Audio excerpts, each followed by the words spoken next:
I normally teach a class about game design that takes a full semester, but for the purposes of this class, I just want to go over some major principles that will help you to make a better game. So first you could consider, what is a game? There's a book that I like to use called The Game Design Workshop, and Fullerton says that a game is a closed formal system that engages players in structured conflict and resolves its uncertainty in an unequal outcome. That's kind of a mouthful, but anyway, the point is that any game has to have players, it has to have goals and objectives, it has to have activities or procedures that the players follow to achieve those goals and objectives, and rules that constrain the players. In addition, what makes a game is that the player is striving to do something. Whether they're competing against somebody else or against the game system, that's the conflict. There are resources in the game that the player controls, and the outcomes are uncertain. You don't know if you're going to win or not. And of course, every game has boundaries. It is not real life. There are other possible definitions of games. They are debatable. You can think about them. Now, meaningful play occurs when the relationships between actions and outcomes in a game are both discernible and integrated into the larger context of the game. In other words, as people are playing their games, it should be clear that they are making progress, that they are either doing the right thing or doing the wrong thing. They need to have immediate feedback, and whatever it is that they're doing, it should be helping them to attain the goals of the game. This is especially important in an educational game because you want whatever they're doing to be leading toward a goal that is related to your learning objectives. So the most important thing to remember as a game designer is to get to know your player. You want to design something that will be played by the player. So whether it's old people, young people, know what it is that they like, what it is that they want to do, what it is they're able to do. We can think about different game genres in terms of the gameplay. And so different genres, it has nothing to do with whether it's 2D or 3D, side scroller or first person. The game genre determines what the player is doing. So if you're playing a sports or action game, that means that it's very fast-paced and you need rapid reflexes. It gets your adrenaline going. On the other hand, a strategy or puzzle game forces the player to sit and contemplate, plan the next best thing to do. And role-playing involves a lot of imagination. Building requires creativity. So think about your players and what they like to do, but also what sort of activity is most appropriate for what you want to teach your audience. Now, games are clearly systems. They're not something that just sits on the shelf. Games become games as they are played, and so they have interacting, interrelated elements that set in motion, create a dynamic experience in which the player is engaged. And so the game system has three different aspects to it, and I'm going to be talking about all three. The formal aspect has to do with what the designer is able to actually make. So what objects are supported by the game? What are their properties and behaviors? What does the game look like? How do people actually play with it? That's all the formal elements. The experiential part of this is, what does the player actually experience? And the designer has some control over this, but not a whole lot. So how the player perceives and interacts with each of these elements is part of the experience. And then the cultural aspect. games become part of culture, but they also reflect culture. And so the designer has some control over how this is presented, but the player in the end has control over how it is perceived. So the formal elements, these are the parts of the game system that help to form the structure. This is what you have the most control over. The first question is, how many players are we going to have? In your case, you're going to have a single player game, but this is a major consideration for game designers. And game designers, if you have a game that you are not forcing people to play in the classroom, you have to think about what's going to make them want to play. That is called inviting them into the magic circle. You then have to think about the objectives. What is it the players are trying to do? And over here, I have some typical objectives for different games, but when you choose your objectives, they should be related to whatever it is that you want your players to be learning. Then there are the procedures and the rules, and these are very different things. The procedures are also referred to as the core mechanic. This is what the player is doing over and over again to achieve their objectives. Are they shooting at things? Are they exploring and moving around? Are they tapping on buttons? You have to decide what it is that they'll be doing. And then the rules limit what the player can do. Maybe you have to stay within a certain space. Maybe you have to do something within a particular time. You, the designer, get to decide all of these procedures and rules and how to build them into the game. Then you have to think about the resources. So yes, the player may have pieces or characters that they're moving around, but maybe they're collecting things. Those could be resources. Maybe they have lives that they can lose. They could have currency that they spend on things, or even power-ups. So think clearly about what resources you want your game to have. Other formal elements are the conflict. What is it that the player is trying to do, to achieve, so that they feel that they're winning? What are the boundaries of the game? Make sure that you're not having someone play something in an infinite space, because that's not realistic. What are the boundaries of the game? And what is the outcome of the game? Can the player win? What does winning look like? Think about all of that. Then we get to the player experience. As I said, the designer has less control over this. But when we talk about the experience of play, there are many different ways of thinking about playing. According to Kaloy theory, there are two different ways of playing. There's free-form or improvisational play, and then there's the rule-driven type of play. And so within that, you can have play where there's an equal probability of success, things like racing or soccer or chess. Then there's play that is mimicry, so players are pretending to be someone else. And so in terms of the free form, you think about kids playing pretend. And for the rule-driven, that's more theater. In terms of play where there's chance, players cannot always exert control over the outcome. So if you're flipping coins or drawing cards, that's a matter of chance. And finally, this idea of play as vertigo, something that disrupts your usual perceptual patterns. So informally, that could be something like acrobatics or horseback riding. But formally, it could be something like mountain climbing or tightrope walking.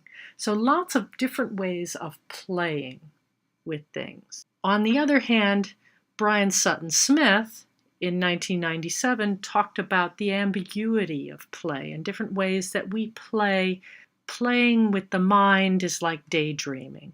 Solitary play is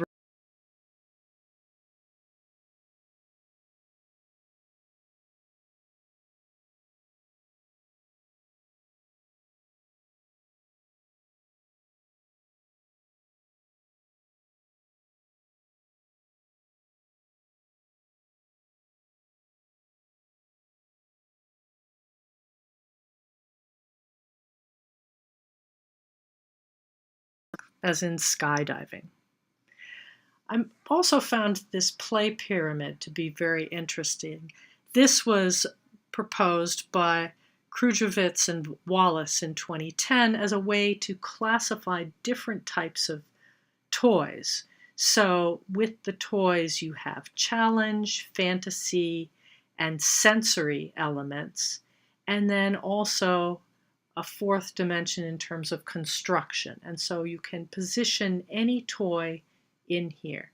And so I think most games can also go in. So when you think about how people play games, everybody has their own style. And it would be useful to think about, what style are you? Think about how your audience is going to play your game. And this is the concept of flow, which was related to the paper that you were asked to read for the previous lesson. This is the state where you feel that everything is still challenging but interesting, and so interesting that you want to keep going. If things get too difficult, a player can get out of that area of flow and become frustrated. And a game that seems too difficult, they'll give up on, which is not going to help your learning. On the other hand, if it's too easy for the player, then that's going to lead to boredom. And the audience is not going to want to do that either. So you have to find some way of balancing that. Other ways of making a game fun are by giving them emotional hooks to captivate players and invest them in the outcomes. So this can be done three ways. With challenge, so players get to develop their skills and use their skills. By giving them opportunities to play around with things. And also giving them lots of different choices, which are all meaningful. All of this makes it more fun and engaging.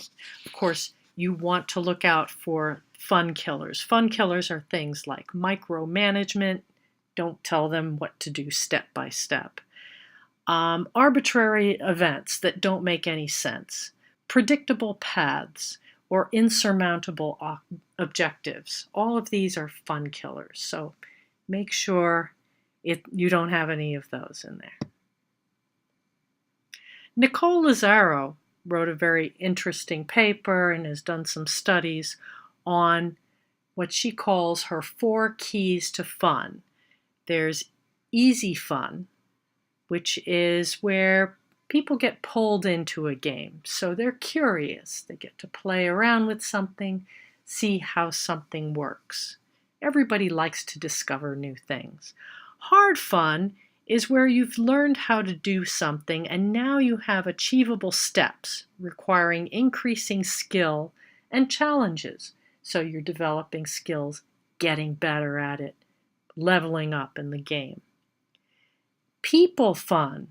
People like to socialize with one another. They like to talk to each other. They like to compare scores.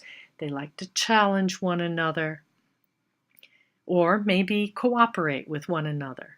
So you can build in those kinds of experiences. And serious fun is about players challenging themselves and the world. And so this becomes an expression of the player's values. There's a very interesting paper by Nick Yee that was published in 2012 in the ACM's Computer-Human Interaction proceedings. And what Nick Yee did is he looked at World of Warcraft players, over 1,000 of them, and got them to fill out a questionnaire about what they like to do, And then he validated it by looking at what the players actually do in World of Warcraft. Yes, they have that kind of data. And he found that he could break down player motivation into three broad categories. There's social, where players like to chat, be part of a guild, work together. There's the immersion side, which is about learning about stories, pretending to be somebody else, feeling immersed in the world. And then achievement, gaining points, gaining power, collecting rare items, doing better than the other players. He found that everybody is motivated by at least one of these three categories, sometimes more than one, rarely all three, but the point is that it's not that everybody is motivated by achievement. And yes, he also did look at gender and age, and he found that boys are more motivated by achievement, but not all boys. And then when he looked at the girls, he found that the girls were evenly divided among those who are motivated by social, immersion, and achievement. So when you're designing your games, the best games would be ones that would have little bits of each of these. This is why World of Warcraft is so popular, is because it does incorporate all of this and allows people to play the way they want.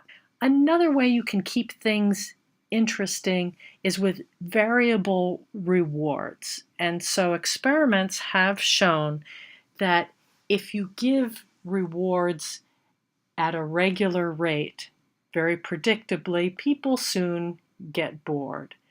But if you sometimes give a little payout, but sometimes big payout, that's more exciting.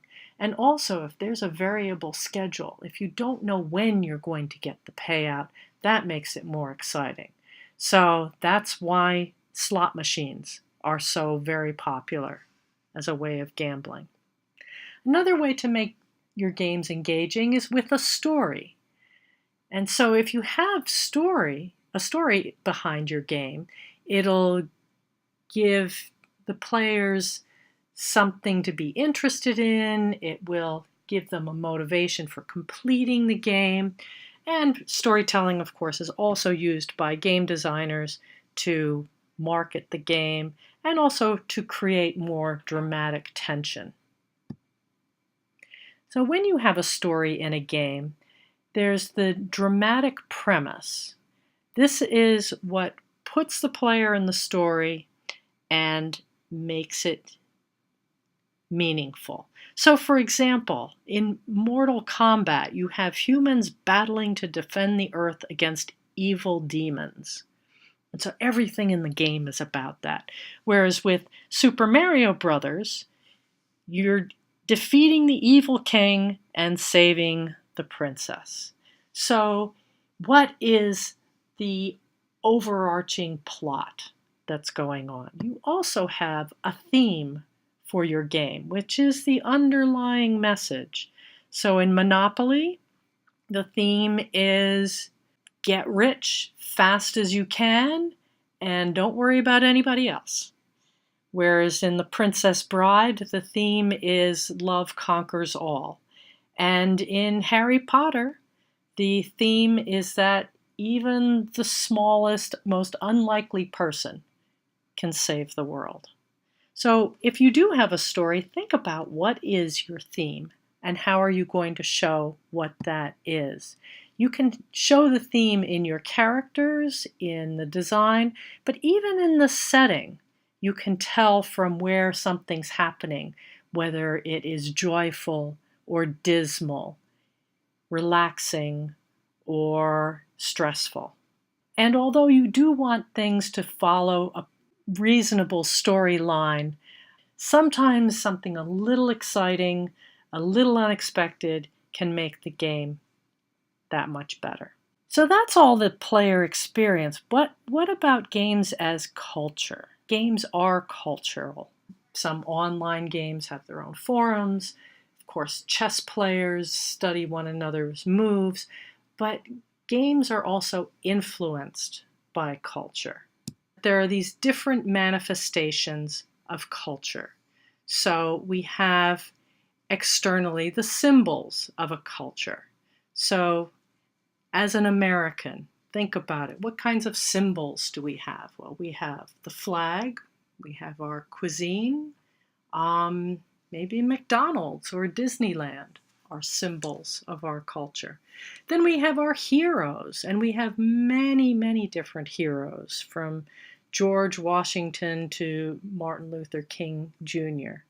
Then think about all the rituals that are related to a culture. There are the things that we do. So what do we do on the 4th of July? What do we do on New Year's? There are many, many different things we do. And underlying all of that, we have particular values. So in your game, you are going to be reflecting some kind of culture. You want to think about what all of these things are. We can think about games as cultural rhetoric. So rhetoric, of course, is a persuasive discourse or implicit narrative adopted by members of a particular affiliation. So when we play games, it's talking about our experience as a game player, but also about the culture that it reflects. So in your game, you have a virtual world that people are interacting with. And video games, through what they do, make claims about the world in terms of the processes. So you have the model of the system. What does it look like? How are things interrelated socially, culturally, politically?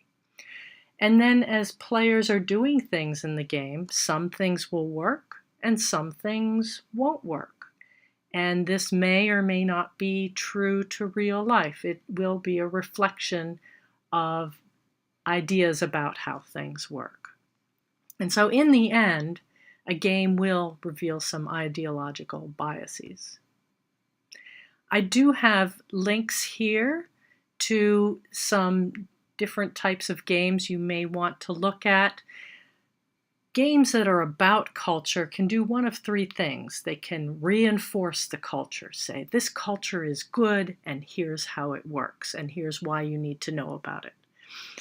You can also challenge the culture, say, this is the culture, but this is not a good thing. And you could even try to change the culture. Peacemaker is an especially good example of this.